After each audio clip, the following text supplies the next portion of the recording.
¿qué tal? Muy buenos días. El día de hoy comenzamos con la unidad número 2, teorías del aprendizaje, en la cual vamos a poder abordar 4 distintas corrientes o filosofías. La primera de ellas es la teoría antigua del aprendizaje. Posteriormente tendremos el gestaltismo y conductismo, asimismo la corriente humanista y finalmente el cognoscitivismo. Comenzamos.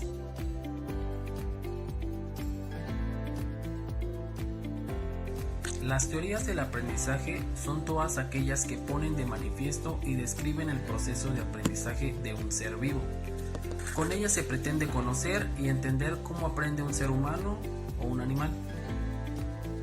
Los seres humanos y los animales aprenden de distinta forma.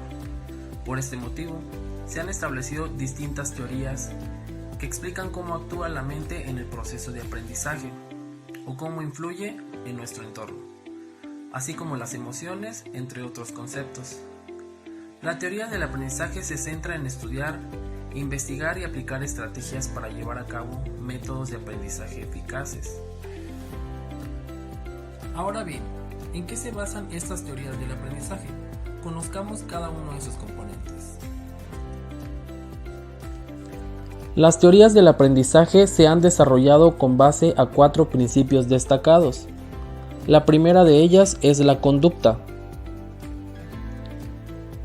Investigan el comportamiento a la hora de aprender nuevos conceptos y cómo se desenvuelve el ser humano u otra especie. La segunda son las emociones. Se tienen muy en cuenta a la hora de elaborar métodos de aprendizaje efectivos. La manera en la que reacciona un individuo ante una actividad o experiencia son datos muy reveladores a tener en cuenta. La tercera es la mente.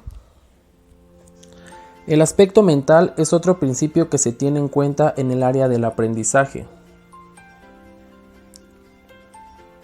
Y finalmente, la sociedad. La manera en la que interviene el aspecto social en el aprendizaje es otro factor concluyente.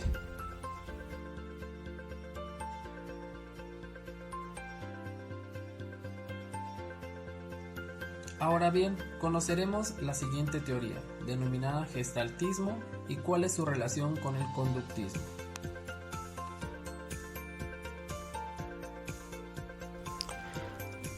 Asimismo, la teoría de Gestalt es un concepto que seguramente te sonará si eres de esas personas que sienten curiosidad por el mundo de la psicología. Es una teoría muy utilizada actualmente en psicoterapia y resolución de problemas, pero también se ha popularizado por ser uno de los enfoques psicológicos más atractivos para aquellas personas que crean que la manera de ser, comportarse y sentir del ser humano no puede reducirse solo a lo que es directamente observable o medible.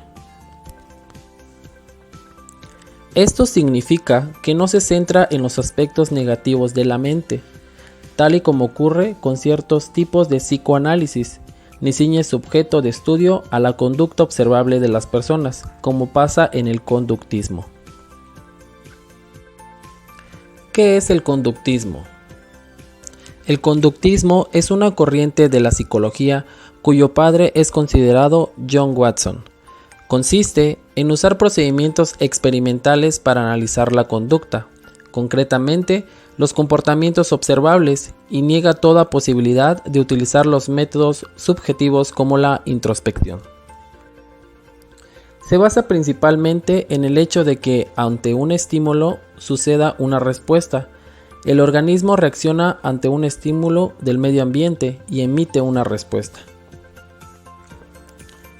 Esta corriente considera como único medio de estudio la observación externa, debido a que se realizaba en laboratorios, buscaba aislar variables para obtener la conducta deseada, consolidando así una psicología científica. El conductismo tiene su origen en el socialismo, ya que estas corrientes se fijan en la concepción del individuo como un organismo que se adapta al medio o al ambiente.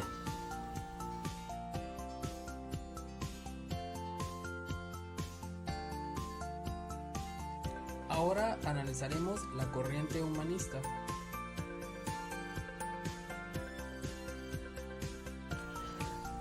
La teoría del aprendizaje en la corriente humanista es una corriente psicológica fundada por Abraham Maslow en los años 60 y se basa en la creencia de que el ser humano debe ser considerado como un todo, aceptando que existen diferentes circunstancias o factores que afectan a la salud mental, como los pensamientos, las emociones, los comportamientos sociales, etc.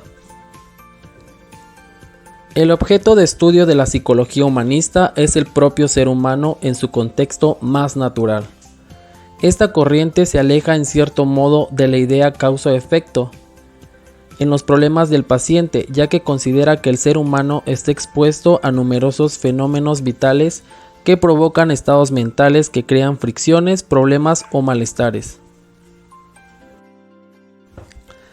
El humanismo se centra en individuo y lo define mediante una serie de principios o concepciones.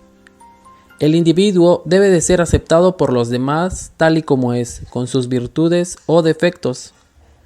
El ser humano es bueno por naturaleza, por lo que debe proteger la tendencia a las relaciones sociales. Además, el ser humano tiende a desarrollar su mayor potencial una vez cubiertas las necesidades básicas. El ser humano es un ser libre y se debe respetar sus libertades. Esto se define con el postulado anterior. Si el ser humano es bueno por naturaleza, la libertad de sus acciones se defienden mucho mejor.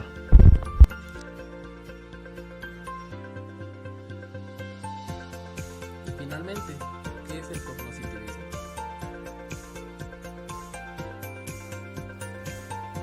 En este sentido, el cognitivismo se caracteriza por su búsqueda de comprender de qué manera la mente humana interpreta, procesa y almacena información. Los cognitivistas consideran que el modo en que las personas piensan influye sobre su comportamiento y niegan la concepción conductivista de que los procesos de pensamiento sean un comportamiento en sí.